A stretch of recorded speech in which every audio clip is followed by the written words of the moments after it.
En latín, Volvo significa yo ruedo. Pero para la mayoría de la gente, Volvo significa seguridad.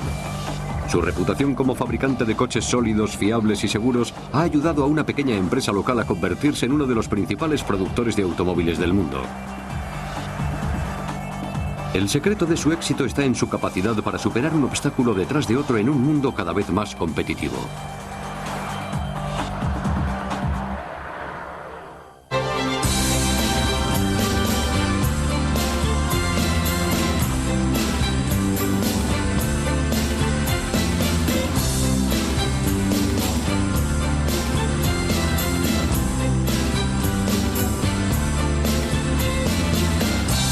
Grandes coches.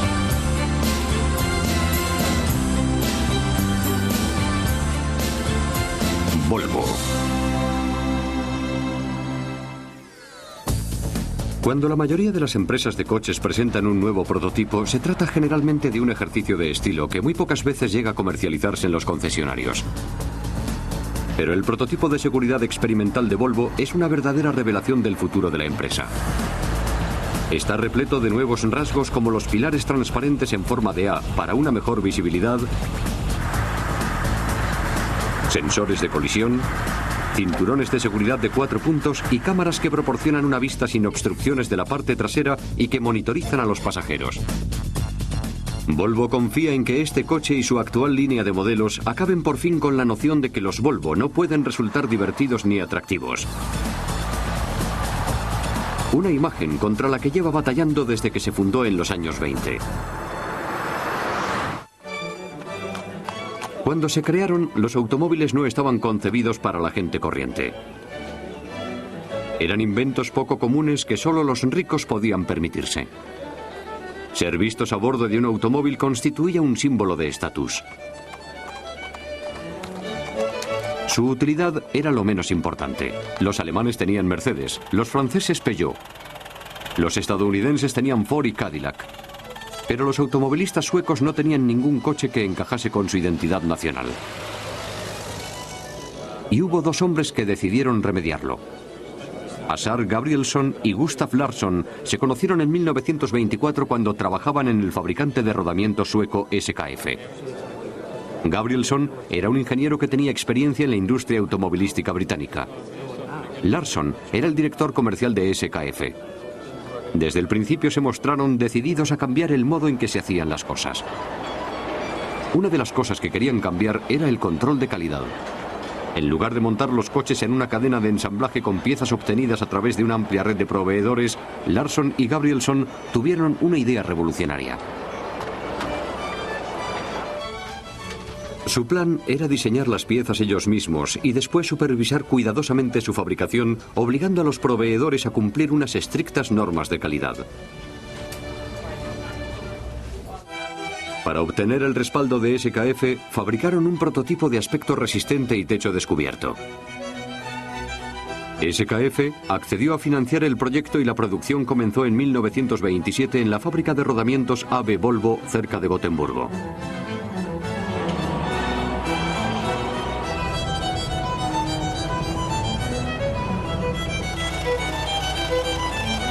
Los dos ingenieros confiaban en que su OB4, un coche convencional con motor de 4 cilindros y techo descubierto, fuese un éxito.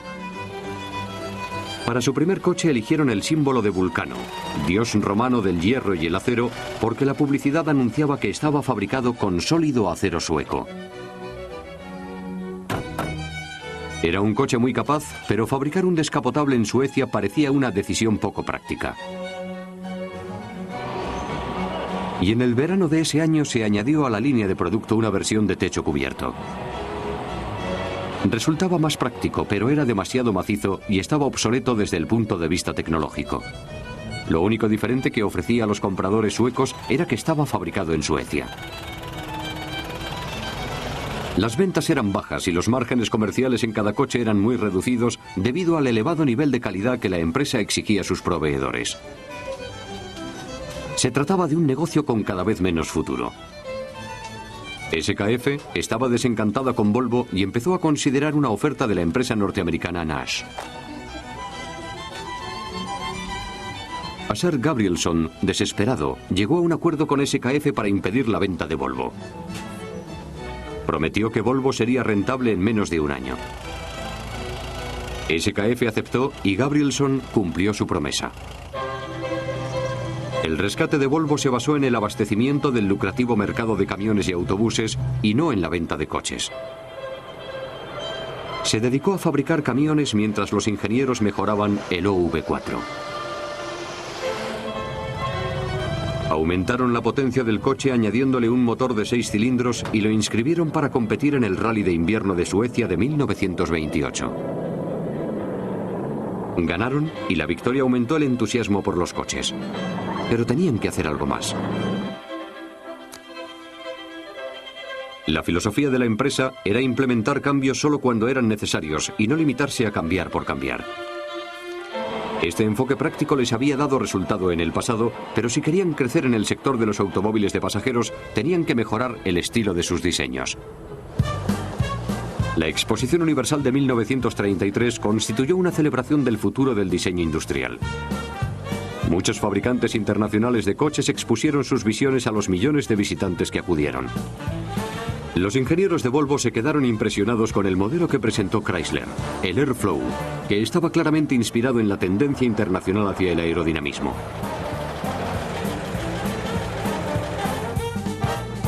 La empresa contrató a un ingeniero formado en Estados Unidos y le pidió que diseñase algo revolucionario para ellos.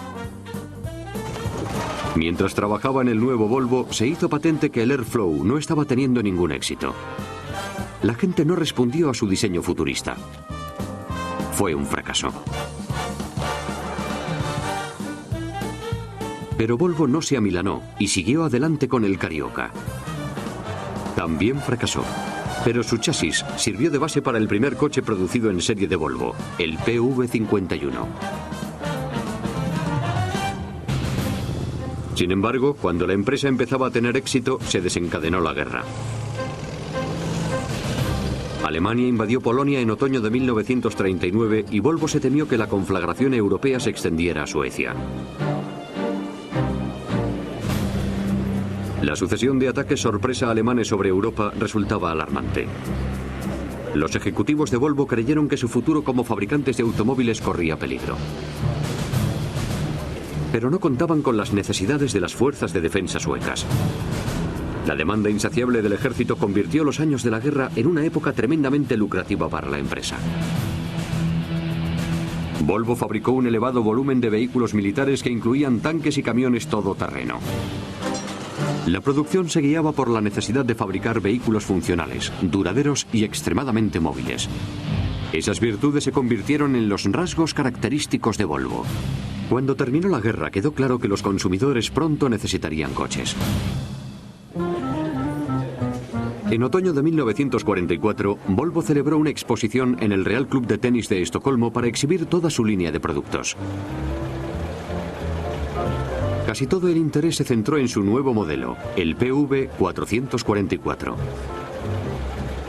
Todos los días se rifaba un coche, lo que provocó una afluencia de público de más de 150.000 personas que querían contemplar o ganar el nuevo coche.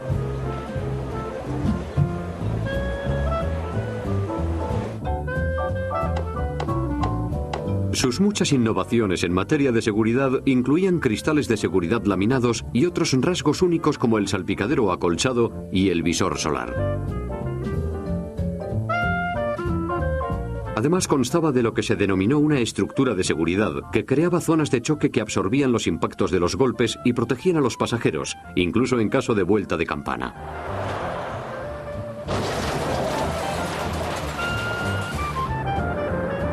Se esperaba que el PV444 se convirtiese en el coche del pueblo sueco, igual que el Volkswagen en Alemania, el Citroën 2 caballos en Francia o el Morris Minor en Gran Bretaña. Sería sencillo, funcional y económico. Pero los principales proveedores de acero y planchas metálicas de Volvo en Europa del Este, Polonia, Hungría y Checoslovaquia, habían quedado detrás del telón de acero. Alemania estaba dividida en dos.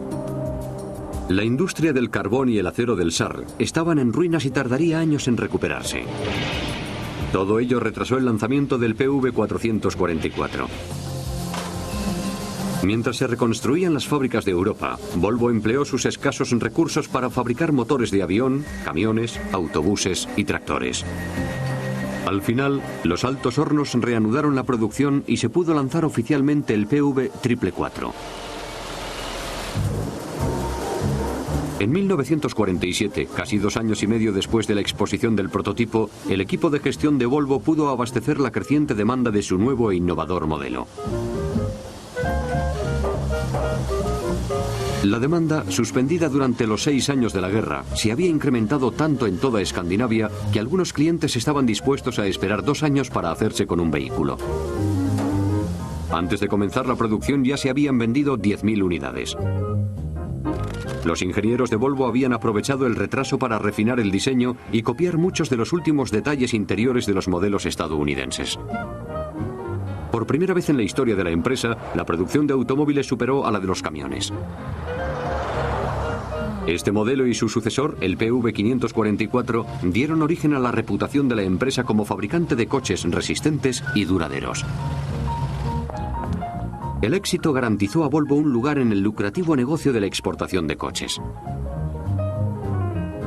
En 1955 se exportaron los primeros Volvo a Estados Unidos, pero necesitaron unos retoques cosméticos para venderse.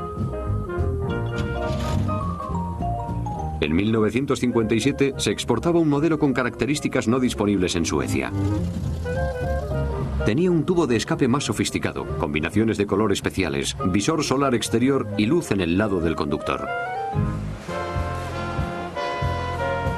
Ese año Volvo fabricó 57.000 coches y vendió más de la mitad en el extranjero, entre ellos más de 10.000 en Estados Unidos. El Volvo se convirtió en el segundo coche más importado de California. Era un coche especialmente popular entre la gente que rechazaba la aparente incapacidad de la industria automovilística norteamericana para fabricar coches que durasen más de 3 a 5 años. Un estudio independiente realizado en los años 60 mostraba que los Volvo duraban una media de 13 años y medio. En 1956, cuando la empresa ya había logrado el éxito tan largamente ansiado, Ásar Gabrielsson se jubiló como presidente. Pero antes se aseguró de dejar en marcha un proyecto que garantizase el futuro de la empresa, la serie Amazon 120. Tenía un aspecto nuevo y disponía de un rasgo que cambiaría el mundo del automóvil: cinturones de seguridad de 3 puntos como equipamiento estándar. Inventado por un ingeniero de Volvo, Nils Bohlin, el cinturón de seguridad de 3 puntos está considerado como una de las innovaciones en materia de seguridad más importantes de la historia del automóvil. Volvo se tomaba muy en serio la seguridad y la reducción de los daños en caso de accidente. Pero los fabricantes de coches estadounidenses pensaban que la seguridad no vendía. En Estados Unidos, en los años 60, el defensor del consumidor Ralph Nader lanzó una campaña contra los fabricantes de coches estadounidenses acusándoles de ignorar la seguridad.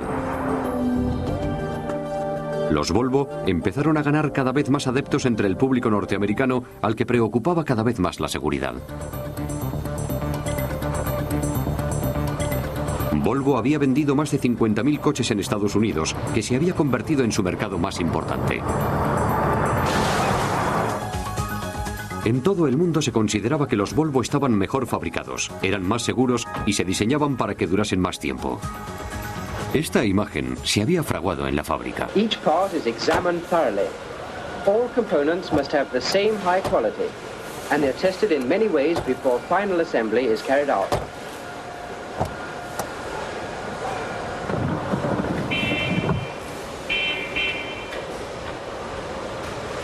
Okay for this part of the inspection. Volvo continuó creciendo a lo largo de los años 60 bajo la égida de su presidente Gunnar Engellau, que se aseguró de que se mantuviesen los rigurosos niveles de calidad de la empresa. Cuando se incrementaron las ventas, Volvo empezó a considerar la idea de fabricar un coche deportivo. Ya lo habían intentado antes una vez y habían fracasado, pero Engellau pensó que era el momento de volver a probar suerte. Un deportivo de éxito le ayudaría a aumentar las exportaciones. Volvo se fijó en los diseñadores de las grandes empresas italianas, Vignale y Ghia, pero acabó seleccionando el concepto ideado por un joven diseñador de barcos que además era hijo de uno de sus ejecutivos. En Inglaterra, Jaguar había causado gran sensación con su nuevo modelo XKE, y Volvo esperaba que su nueva propuesta atrajese al mismo tipo de clientes adinerados. Volvo no tenía capacidad para fabricar ese coche de baja altura y contrató a una empresa de Escocia para que lo montase allí.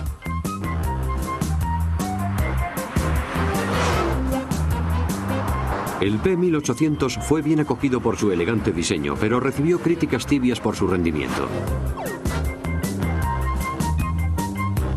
Se benefició de un gran empuje publicitario cuando los responsables de la serie El Santo lo escogieron por delante del Jaguar para que lo condujese su protagonista, Roger Moore. El actor se enamoró del coche y afirmó que cuando se lo enseñaron en una foto, le dio un vuelco el corazón. Como todos los Volvo, resultó muy duradero. Este tiene más de 1,6 millones de kilómetros.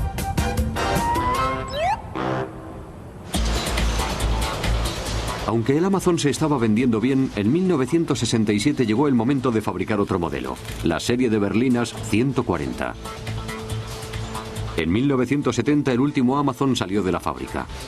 Se habían vendido más de 667.000 unidades. Los estadounidenses habían empezado a compartir la preocupación por la seguridad de Volvo. Todos los fabricantes estaban obligados a desarrollar sistemas para mejorar las posibilidades de supervivencia en caso de accidente.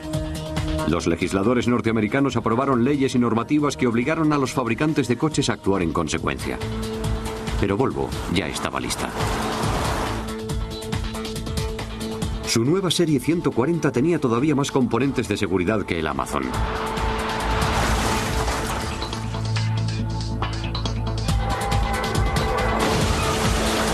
Los Volvo 140 llevaban asientos para niño mirando hacia detrás, columnas de dirección colapsables y protección lateral contra colisiones. A la vez que mejoraban los elementos de seguridad, los ingenieros estaban desarrollando una sustituta para la serie 140, la serie 240.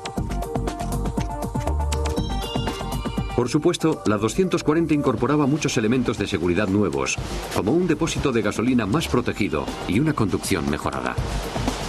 Pero muchos pensaron que el rasgo nuevo más importante era su motor V6 de 2,7 litros que cumplía con la normativa medioambiental cada vez más estricta. Volvo confiaba en que el 240 se convirtiese en su principal generador de ingresos. Sin embargo, la recesión económica mundial de los años 70, la preocupación por el exceso de capacidad de la industria automovilística y el aumento de la competencia impulsaron a Volvo a buscar un socio en 1977. El otro gran fabricante de coches sueco, Saab Scania, se consideró una buena opción. Las dos empresas pensaban que podían ahorrar dinero si se combinaban. Pero al final no se llegó a un acuerdo. Con la nueva serie 700, el presidente de Volvo, Per Gellenhammer, se propuso situar a la empresa entre los fabricantes de coches de gama alta para competir con BMW y Mercedes. Se dio cuenta de que tenía que compaginar la seguridad con el estilo. Ello no significó que Volvo descuidase su atención a la seguridad, sino que profundizó más en ella a través de su equipo de investigación de accidentes.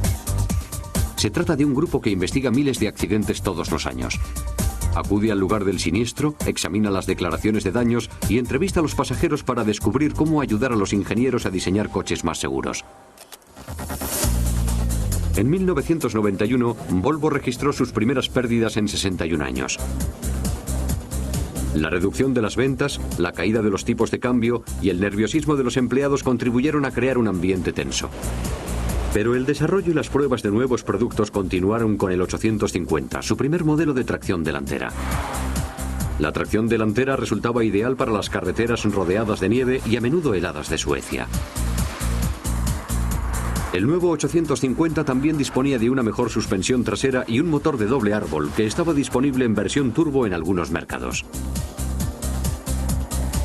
Era el modelo más veloz y deportivo que había fabricado Volvo. Pero las incertidumbres del mercado internacional del automóvil empujaron a Volvo a entrar en conversaciones con Renault. Las negociaciones tampoco dieron fruto, pero los responsables de las empresas se dieron cuenta de que era demasiado pequeña para seguir fabricando coches por su cuenta. Redoblaron los esfuerzos para encontrar un socio fuerte que les ayudase a permanecer competitivos. Tras muchas especulaciones sobre quién adquiriría la fábrica de coches más antigua del país, Ford aceptó el reto y adquirió Volvo en 1999. El presidente de Ford, Jacques Nasser, invirtió unos 4.750 millones de euros en la empresa considerada como la más segura del mundo. Ford pretendía que Volvo se deshiciese de su imagen cuadriculada, pero sin perder su reputación de calidad y seguridad.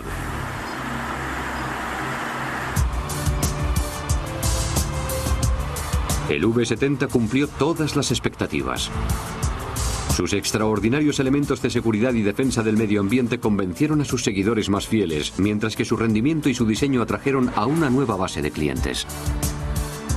Con los nuevos S60 y S60R, Volvo aspiraba a atraer a un mercado más joven y creciente en busca de coches deportivos pero fiables. Estos modelos llevaron a los concesionarios a un tipo completamente nuevo de cliente.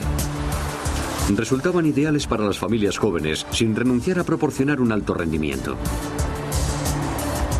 Solo faltaba un producto, un vehículo todoterreno. A finales de los años 90 el mercado de todoterrenos estaba en plena expansión. Pero era un mercado con aspectos negativos para una empresa que se enorgullecía de su preocupación por el medio ambiente.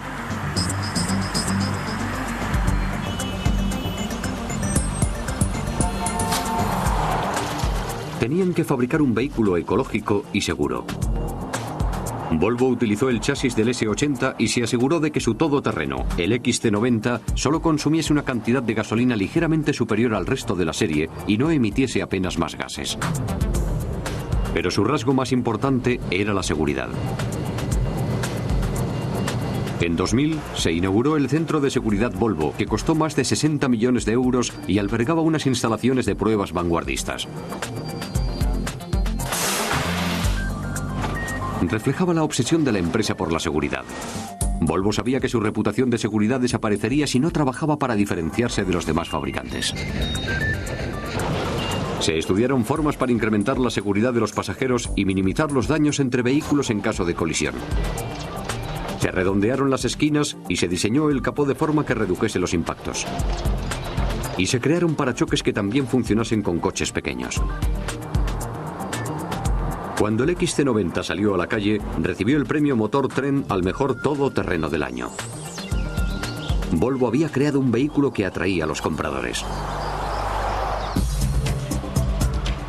Aunque el XC90 tuvo un gran éxito, Volvo no podía descuidar su modelo más emblemático, el S80.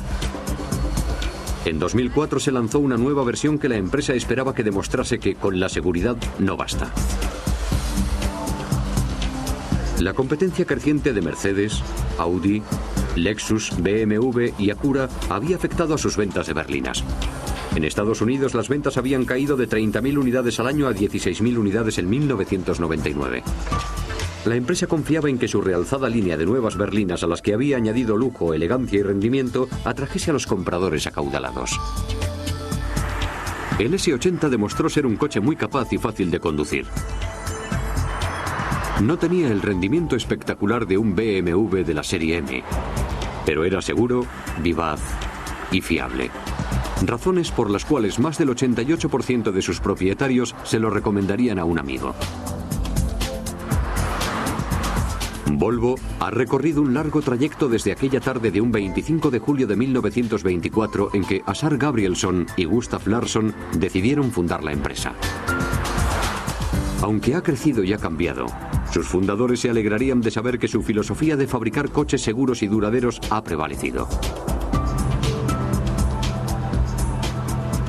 El futuro de Volvo seguía por los principios de su pasado.